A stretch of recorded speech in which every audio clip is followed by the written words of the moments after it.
আসসালামু আলাইকুম গাইস, আপনারা সবাই কেমন আছেন? আশা করি ভালো আছেন। শুভ নববর্ষ। আজকে পয়লা বৈশাখে রান্না করছি ইলিশ।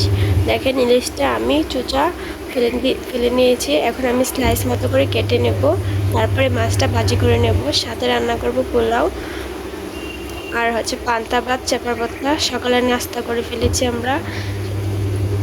নাস্তায় চাপা পাতা ছিল, পান্তা ভাত ছিল, অনেক স্বাদ। আপনারা অবশ্যই খাবেন আজকে নববর্ষের উপলক্ষে। আর দুপুরে রান্না হচ্ছে ইলিশ মাছ ভাজি, তারপরে আলুর চপ, তারপর পোলাও।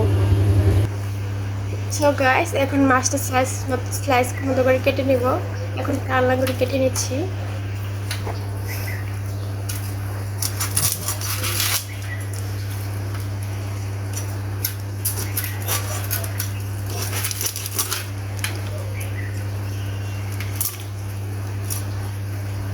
সো গাইস, দেখেন মাছ কেটে নিচ্ছি। বিসমিল্লাহ।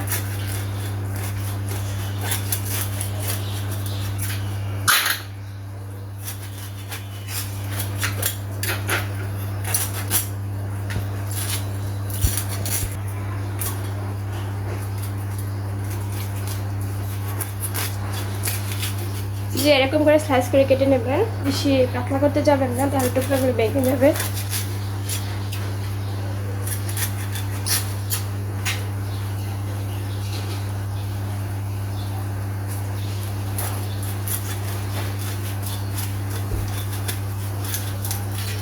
দেখুন, আমার মাছ কাটা হয়ে গেছে। মাথাটা কেটে নিয়েছি, এখন রান্না করে পরিষ্কার করে নিলাম। এখন মাছগুলো ধুয়ে ফেলবো, ধুয়ে পরে ভাজির জন্য প্রস্তুতি নিব। শুভ নববর্ষ গাইস, দেখেন আমি এখানে মশলাটা মাখিয়ে নিয়েছি। 2 চামচ হলুদ গুঁড়ো, 1 চামচ মরিচ, আধা চামচ ধনিয়ার গুঁড়ো, আধা চামচ জিরার গুঁড়া, 1 চামচ আদা বাটা, 1 চামচ রসুন বাটা দিয়ে একসাথে মাখিয়ে নিয়েছি। আর এখন আমি মাছগুলো অ্যাড করে দেব। মাছগুলো মাখিয়ে নিতে হবে। আমি এবার মাছের মধ্যে মশলাগুলো ভালোভাবে মিক্স করে নিচ্ছি।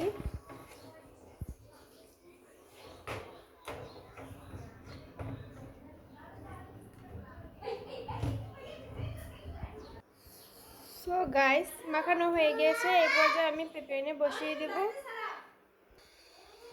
আমি একটা প্যানে পরিমাণ মতো তেল অ্যাড করে দিচ্ছি। তেল অ্যাড করে দেওয়া হয়ে গেছে। এখন গরম হওয়া পর্যন্ত অপেক্ষা করতে হবে। গরম হয়ে গিয়েছে, এখন আমি মাছ দিয়ে দিব। গরম হয়ে গিয়েছে, এ পর্যায়ে মাছগুলো দিয়ে দিতে হবে।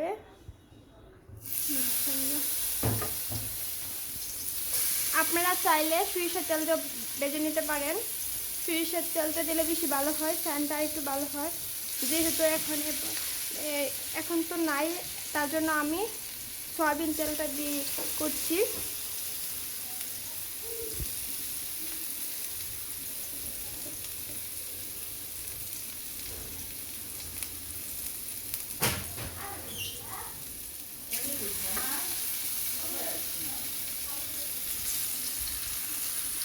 এই পর্যায়ে মাছ উল্টে দিতে হবে।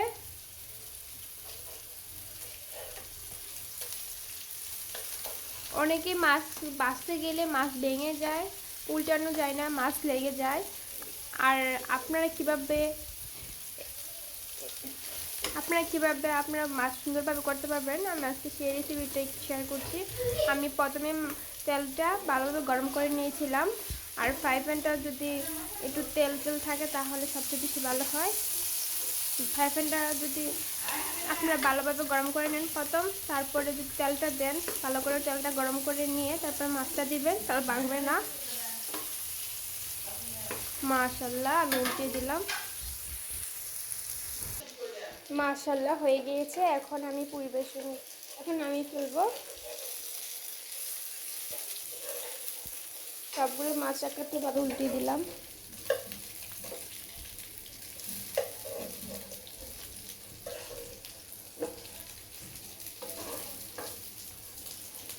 এ পর্যায়ে আমি মাছগুলো উঠিয়ে পোলাও রান্না করে নেব। আর আজকের মাছ ভাজিটা হচ্ছে স্পেশাল। আর এটা হচ্ছে, এখন আমি এটা উঠিয়ে নিচ্ছি। দেখেন মাশাআল্লাহ কত সুন্দর হয়েছে, খুবই জুসি হয়েছে আর খুব সফট, একটুকু পড়ে নাই। আমি চুলার আঁচটা খুবই মিডিয়াম আঁচে রেখেছিলাম।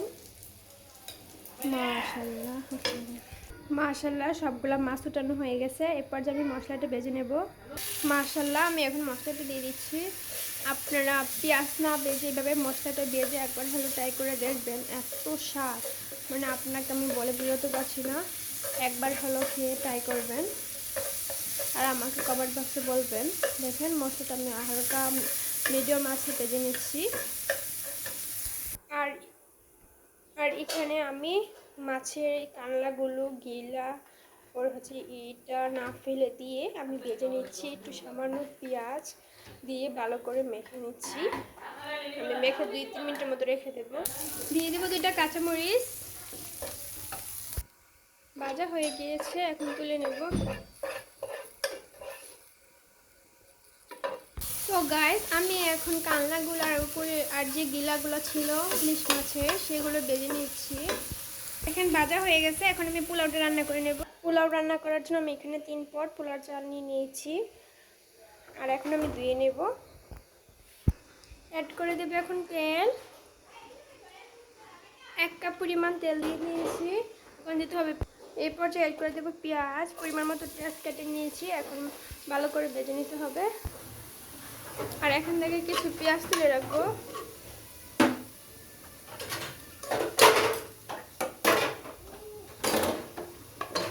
এখন দিয়ে দিতে হবে চাল, বাদামি হয়ে এসেছে।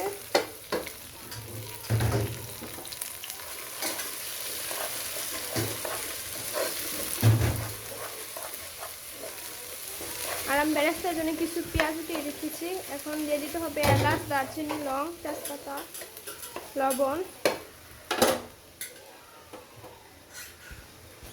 দিয়ে দিচ্ছি দারচিনি, এলাচ, তেজপাতা, লবণ দিয়ে দিচ্ছি ফুল 1 চামচের মতো।